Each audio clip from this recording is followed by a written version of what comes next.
धन्यवाद सभापति महोदय। कभी सुदामा पांडे धूमिल जी ने कहा था कि एक आदमी रोटी बेलता है, एक आदमी रोटी खाता है, एक तीसरा आदमी भी है जो न रोटी बेलता है न रोटी खाता है, वो सिर्फ रोटी से खेलता है। वो तीसरा आदमी कौन है? मेरे देश की संसद मौन है।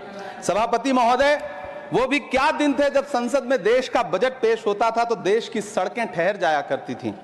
रेल बजट पेश होता था तो लोगों की उम्मीदें रेल के डिब्बों की तरह पटरियों पर दौड़ने लगती थीं। पूरा देश धड़कने रोक करके वित्त मंत्री और रेल मंत्री को सुना करता था।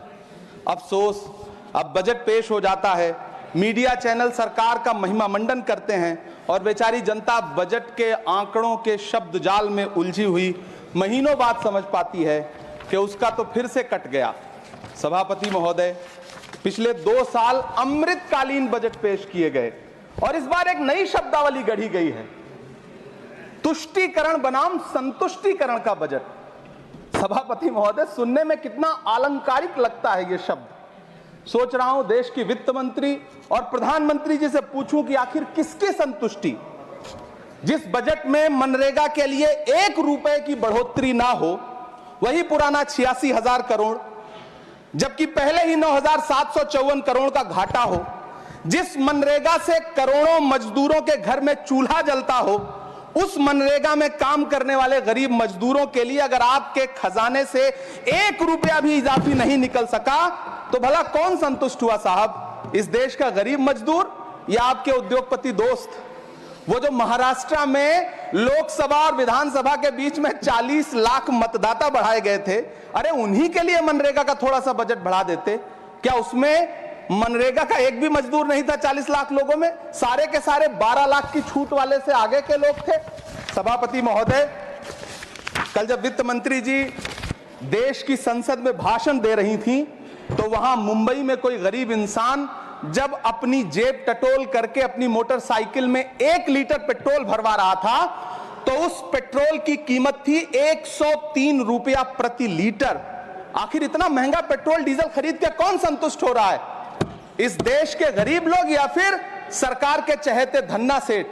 सभापति महोदय, वित्त मंत्री जी इस बजट को मध्यम वर्ग को संतुष्ट करने वाला बजट बता रही हैं। अरे मैडम, हम आप यहां पर बैठे रहते हैं और वहां बाहर इसी दिल्ली में 1 लीटर दूध, चाहे वो अमूल का हो या फिर मदर डेयरी का हो, उसकी कीमत 73 रुपए लीटर है। इतना महंगा बेच करके कौन संतुष्ट हो रहा है? गरीब जनता या आपके धन्ना सेठ दोस्त? सभापति महोदय, इस सरकार का बाजार और महंगाई पर कोई नियंत्रण नहीं रह गया है। चाहे देश में लहसुन 400 रुपए किलो बिक जाए, टमाटर 100 रुपए किलो बिक जाए, प्याज का दाम सुनकर आंखों में आंसू आ जाए, लेकिन वित्त मंत्री महोदया बजट में महंगाई का मां भी नहीं बोलती हैं। बच्चों की किताब और पेंसिल तक पर टैक्स लगाने वाले सरकार से मैं पूछना चाहता हूं कि आप मध्यम वर्ग का हितैषी बताते हैं, खुद को तो शर्म नहीं आती है? खुद को धार्मिक कहने वाली सरकार भगवान श्री कृष्ण के प्रिय खाद्य पदार्थों दही और मक्खन तक पर जीएसटी लगाती है और बात करती है मध्यम वर्ग की हिमायती होने की। जिंदा रहते हुए जनता से हर चीज पर टैक्स वसूलने वाली यह सरकार कम से कम मरने पर तो लोगों को बख्श देती, लेकिन नहीं, वहां भी लूटना है। अंतिम संस्कार के सामान, अगरबत्ती, धूप बत्ती, केवड़ा जल, चंदन पाउडर, जौ, बताशा, काला तिल, पंचरत्न, कपूर और कफन तक पर टैक्स लेने वाली यह सरकार किस मुंह से खुद को मध्यम वर्ग का हितैषी बताती है? कौन सी संतुष्टि? किसकी संतुष्टि? कदम कदम पर टैक्स देकर लुटने वाली जनता की या फिर जनता से टैक्स वसूल करके धन्ना सेठों का खजाना भरने वाली सरकार की? किसकी संतुष्टि? सभापति महोदय, 18 अगस्त 2015 आरा का बिहार का ऐतिहासिक मैदान, सजा हुआ मंच, हजारों की भीड़ और सामने खड़े हुए देश के प्रधानमंत्री का भाषण। बिहार के भाइयों बहनों, आज मैं बिहार के लिए पैकेज की घोषणा कर रहा हूं। 50,000 करोड़ कर दूं कि ज्यादा कर दूं? अखिलेश भाई, 60,000 करोड़ कर दूं कि ज्यादा कर दूं? 70,000 करोड़ कर दूं कि ज्यादा कर दूं? 80,000 करोड़ कर दूं कि ज्यादा कर दूं? चलो, मैं बिहार को 1.25 लाख करोड़ का पैकेज दे रहा हूं। 10 साल हो गए सभापति महोदय, वही ढाक के 3 पात। बिहार आज भी विकास की बाट जोह रहा है। भाषण आज भी प्रधानमंत्री जी के YouTube चैनल पर सुना जा सकता है। जो झूठ बोल के करता है मुतमईन सबको, वो झूठ बोल के खुद मुतमईन नहीं होता। सभापति महोदय, ये तो राहुल जी का असर है। कौन सा शब्द सर, कौन सा शब्द? झूठ। झूठ, ठीक है सर। मिथ्या बोल करके, जो मिथ्या बोल के करता है मुतमईन सबको, वो मिथ्या बोल के खुद मुतमईन नहीं होता। ये राहुल जी का असर है। जो मखाना बोर्ड की घोषणा हुई, अखिलेश जी आपको याद होगा, भारत जोड़ो न्याय यात्रा में 30 जनवरी 2024 को बिहार के रंगभूमि मैदान में राहुल गांधी जी का पूर्णिया में भाषण था और उसमें मखाना को लेकर उन्होंने आवाज उठाई थी। ये उनका असर है कि आपको मखाना बोर्ड बनाना पड़ा, वरना तो आप मैखाना बोर्ड बनाने वाले लोग हैं। सभापति महोदय, बिहार को झूठे पैकेज और चुनावी दिलासे देना बंद करिए। आज भी जब कोसी में बाढ़ आती है तो पूरा सीमांचल बर्बाद हो जाता है। मैंने उस तबाही को अपनी आंखों से देखा है। 2016-17 की बाढ़ में अपने इन्हीं हाथों से राहत सामग्री बांटी है मैंने। अगर सच में बिहार के लिए कुछ करना चाहते हैं तो बिहार को बाढ़ से बचाने का प्रबंध करिए। पूर्णिया एयरपोर्ट 10 साल से बाट जो रहा है, घोषणा 2014 में हुई, बन के आज तक तैयार नहीं हुआ। अलीगढ़ मुस्लिम विश्वविद्यालय का किशनगंज सेंटर बजट के अभाव में दम तोड़ता जा रहा है। मैंने पिछले बजट सत्र में भी आवाज उठाई थी। आज फिर वित्त मंत्री जी से अनुरोध करना चाहता हूं, दामन फैला करके, कि अलीगढ़ मुस्लिम विश्वविद्यालय का किशनगंज सेंटर बन जाने दीजिए। आखिर कौन सी नफरत है? यह मुल्क हमारा भी है। इस मुल्क की मिट्टी में हमारा भी खून पसीना शामिल है। हमसे इतनी भी क्या नफरत? रिश्तों की ये नाजुक डोरें तोड़ी थोड़ी जाती हैं। अपनी आंखें दुखती हो तो फोड़ी थोड़ी जाती हैं। सभापति महोदय, अल्पसंख्यक मंत्रालय का बजट काटकर मौलाना आजाद नेशनल फेलोशिप बंद कर देना, प्री मैट्रिक स्कॉलरशिप बंद कर देना, नई मंजिल योजना बंद करना, धरोहर योजना बंद करना। 2024-25 के बजट में माइनॉरिटी मिनिस्ट्री के लिए 3183 करोड़ रुपए की घोषणा हुई, लेकिन देश को हैरत होगी कि बाद में समीक्षा करके लगभग आधा कर दिया गया, 1868 करोड़ रुपए। मुझे सरकार से पूछना है कि कौन संतुष्ट हुआ? इस देश का अल्पसंख्यक संतुष्ट हुआ या आप संतुष्ट हुए? किसका संतुष्टिकरण? सभापति महोदय, मैं प्रधानमंत्री जी से कहना चाहता हूं कि आप ही ने 1 मार्च 2018 को किंग अब्दुल्ला को, जॉर्डन के किंग अब्दुल्ला को मेहमान बना करके इसी दिल्ली में एक कॉन्फ्रेंस में कहा था कि मैं मुसलमानों के एक हाथ में कंप्यूटर और दूसरे हाथ में कुरान देना चाहता हूं। कंप्यूटर देने की बात तो छोड़िए, पढ़ाई के लिए जो स्कॉलरशिप मिल रही थी उसको भी छीन लिया आपने। किसको संतुष्ट करने के लिए? हम समझते हैं इस साजिश को। आप माइनॉरिटी मिनिस्ट्री का बजट काटते काटते एक दिन मिनिस्ट्री को ही बंद कर देना चाहते हैं। वो जहर देता तो सबकी नजर में आ जाता, सो ये किया कि हमें वक्त पर दवाएं न दी।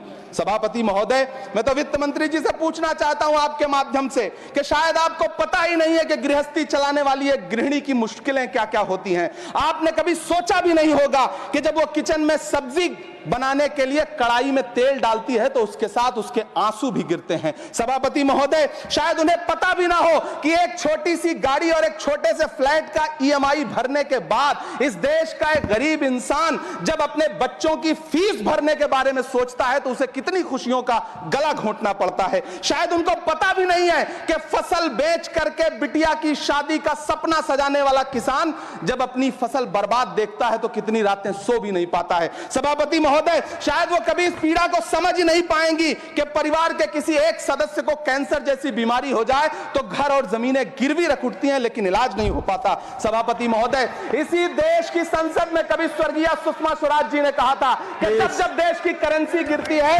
तब देश की प्रतिष्ठा गिरती है। एक तरफ कोलंबिया जैसा छोटा सा देश और उसके प्रधानमंत्री गुस्तावो पेत्रो खड़े हैं जो कोलंबिया के नागरिकों को हथकड़ी लगाकर लाने वाले जहाज को अमेरिका बैरंग वापस लौटा दे रहे हैं, और दूसरी तरफ हमारे प्रधानमंत्री जी खड़े हैं जो बेड़ी और हथकड़ी लगा करके लाए गए बेटों के अपमान पर एक शब्द नहीं बोल रहे।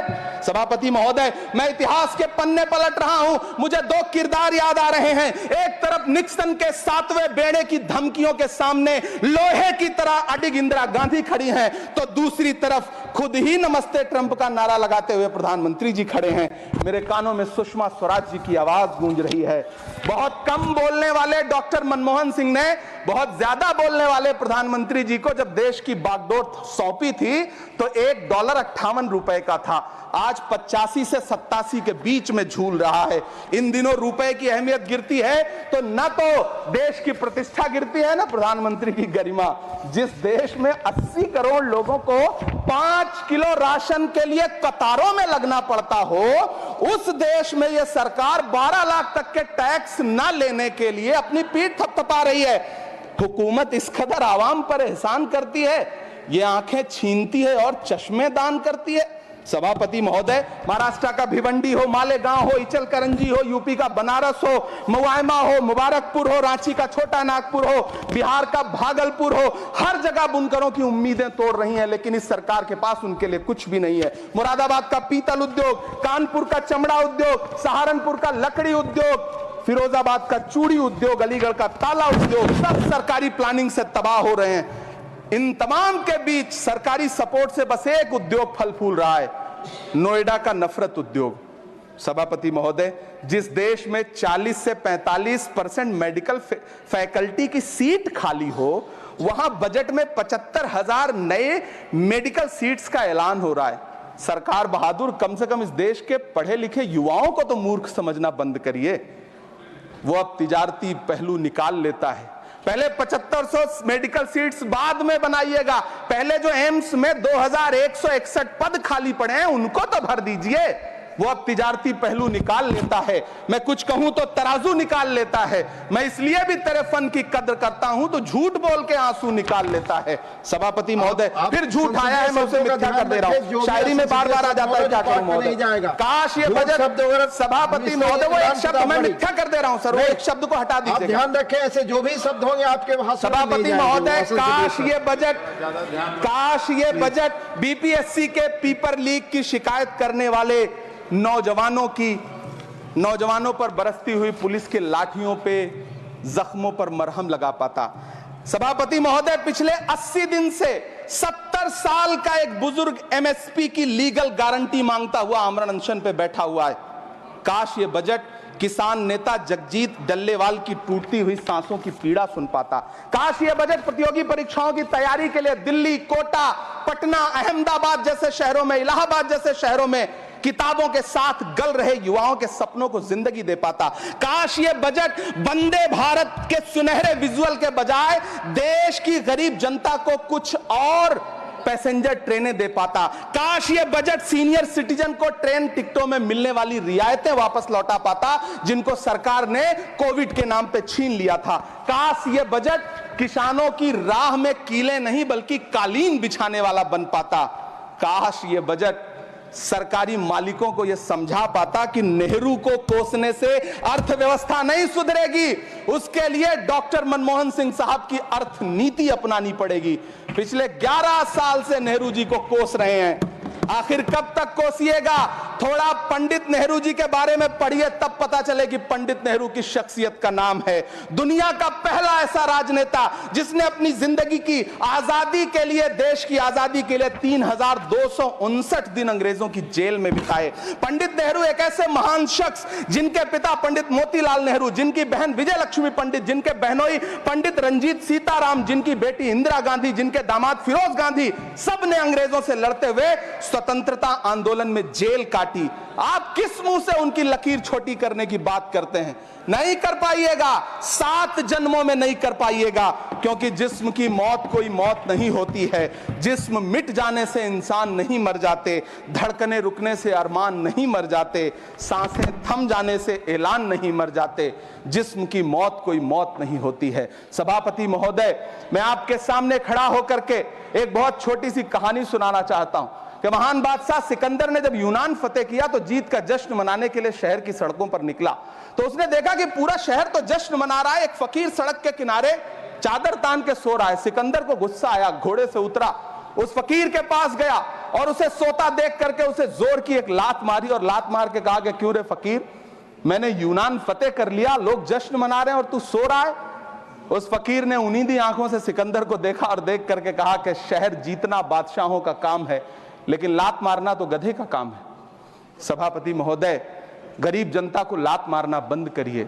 ये अमीरों के लिए बनाया गया बजट है, ये निराशाजनक बजट है। हम अमृतकाल सुनते आ रहे थे, ये अमृतकाल इतनी जल्दी समाप्त हो गया कि अब अमृतकाल का कोई नाम तक नहीं लेना चाहता है। इसलिए मैं इस सदन में खड़ा होकर के देश की वित्त मंत्री महोदया से कहना चाहता हूं कि आपने अल्पसंख्यकों के बजट में जो कटौती की है उसको बहाल करिए। आपने मनरेगा को जो स्थिर रखा है उसका घाटा 9,754 करोड़ है, कम से कम उतना बढ़ा करके फिर से उसे बहाल करिए। नौजवानों के लिए रोजगार दीजिए, किसानों को एमएसपी की लीगल गारंटी दीजिए। यही मैं आपसे अपील कर रहा हूं। धन्यवाद सर, आपने इतना जो समय दिया उसके लिए